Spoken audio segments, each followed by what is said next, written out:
Teoría de cuenta de pérdidas y ganancias. Este tutorial está pensado para elaborar la cuenta de pérdidas y ganancias de la EBAU. Tenemos dos modelos. La CIUGA, en el caso de Galicia, nos propone dos opciones. Por un lado, nos propone el IVA que normalmente utilizamos en clase, que es esta, en contraposición de esta otra.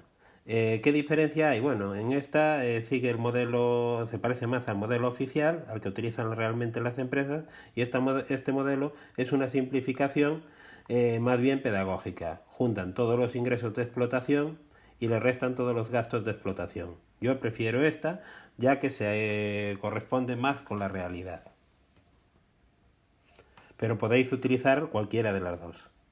Empecemos hablando del resultado de explotación o byte. Resultado de explotación o byte. ¿De qué está formado el resultado de explotación? Para recordar los apartados utilizamos la regla mnemotécnica IVA o GOAD. No existe, solo la utilizamos para recordar los apartados. Empecemos pues. Importe de neto de cifra de negocios, sería la I.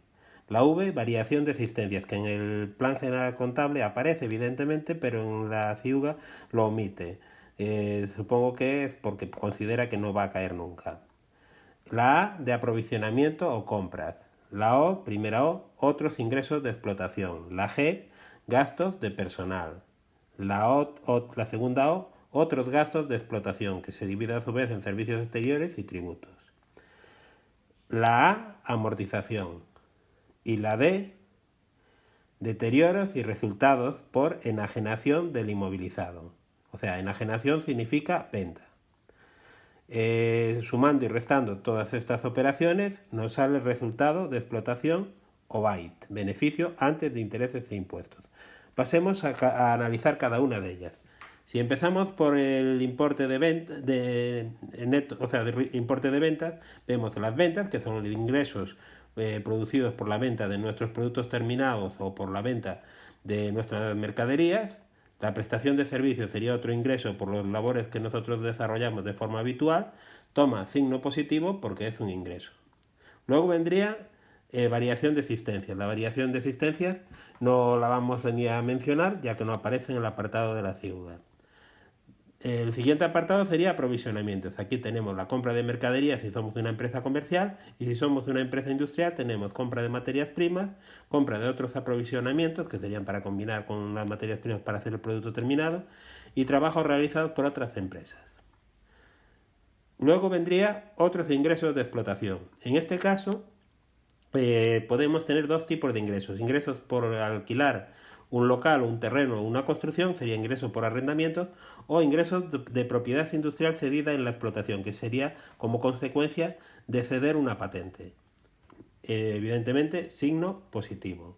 Luego vienen los gastos de personal, sueldos y salarios, que sería todos nuestros empleados su salario bruto, y la seguridad social a cargo de la empresa, que es aproximadamente un 30% por encima del salario bruto que le pagamos a nuestros empleados. Evidentemente, como son dos gastos, aparecen con signo negativo. Otros gastos de explotación. Aquí se dividen en servicios exteriores y tributos. Funcionan como cajón desastre y casi todos los gastos se incluyen en este apartado. Que no sean financieros y que no sepamos muy bien dónde están, porque los demás son bastante claros. Tenemos, en primer lugar, arrendamientos y cánones. Es la cuenta contraposición a estas dos cuentas de ingresos por arrendamientos e ingresos por propiedad industrial. En estas dos éramos nosotros los que cedíamos el bien para cobrar el alquiler, y en estas otras somos nosotros los que pagamos por usar el bien de otro. Si es una construcción o un terreno, arrendamiento. Si es una patente de otra empresa, un canon. Luego tenemos reparación y conservación, no confundir ni con amortización ni con deterioros. Una reparación evidentemente es un deterioro, pero es un deterioro que puede ser subsanable, solucionable, y por lo tanto el equipo queda de nuevo en condiciones de ser útil. La amortización era para crear un fondo y el deterioro era una pérdida irreversible. Servicio de profesionales independientes sería abogados, economistas, que por ejemplo, empresas con las que contratamos. Transportes también son empresas con las que contratamos para la realización de un servicio de transporte. Prima de seguro sería una cuota o una cantidad de dinero que pagamos para que una compañía de seguros no cubra un potencial riesgo de que suceda algún problema grave para nosotros. Publicidad, propaganda y relaciones públicas sería que contratamos con una empresa para que nos haga estas funciones.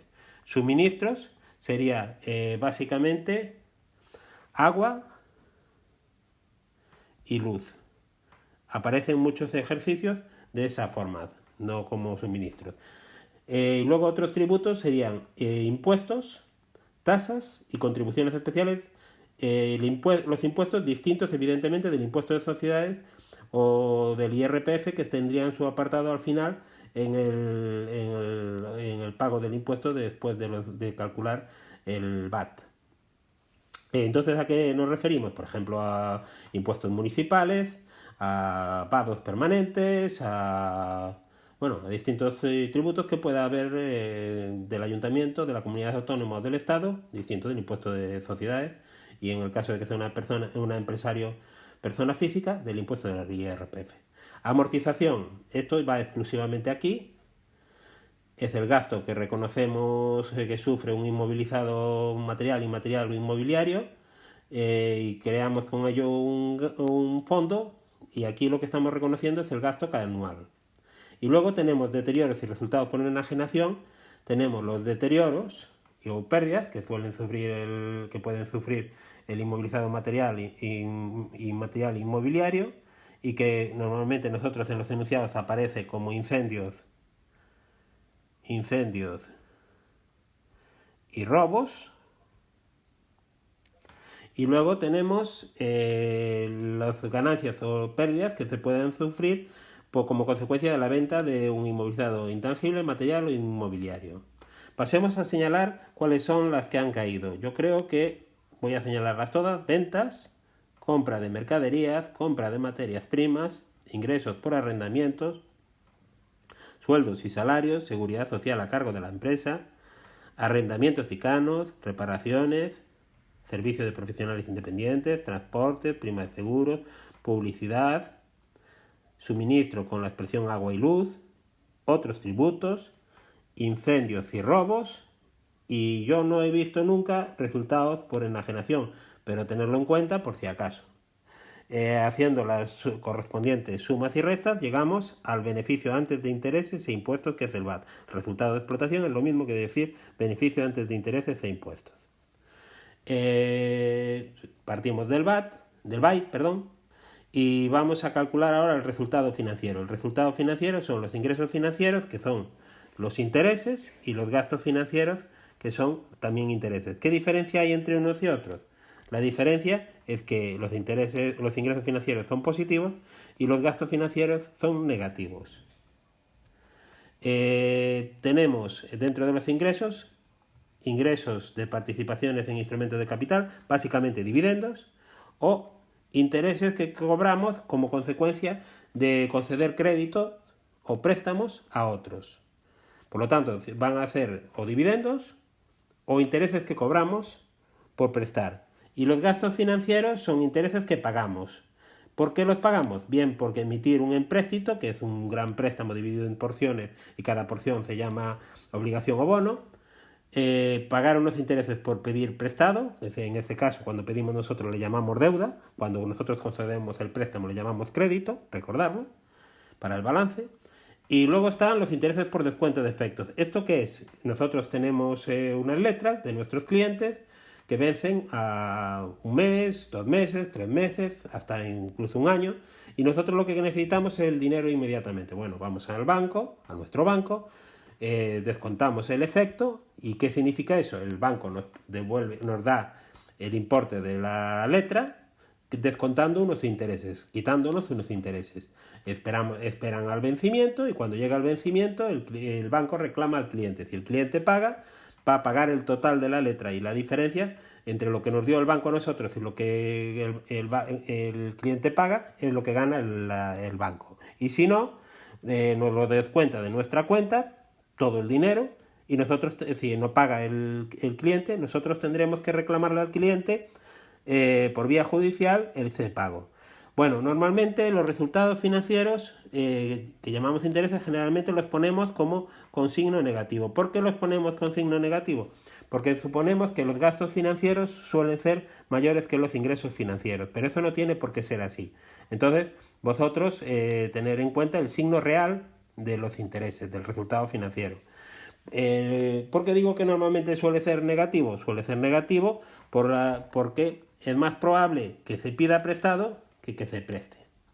Bueno, una vez que tenemos el resultado financiero, tenemos que calcular el resultado antes de impuestos. Cogemos el resultado de explotación y le sumamos con su signo el resultado financiero, si es positivo sumado, si es negativo restado, nos sale el resultado antes de impuestos. El resultado antes de impuestos es el VAT. Nosotros aquí ponemos signo negativo porque damos por supuesto que va a ser perjudicial para nosotros, pero en la fórmula se pone signo positivo porque recordar que si aunque fuera el resultado financiero negativo, más por menos, menos. O sea, no afecta en nada.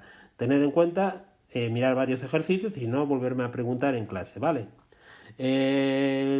Luego al VAT hay que quitarle los impuestos.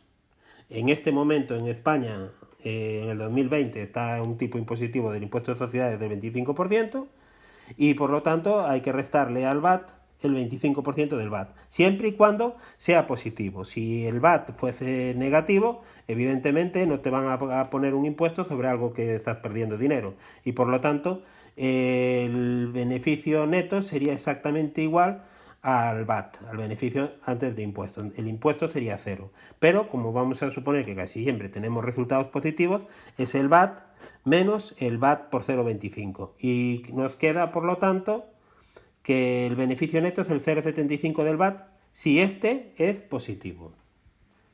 Si es positivo.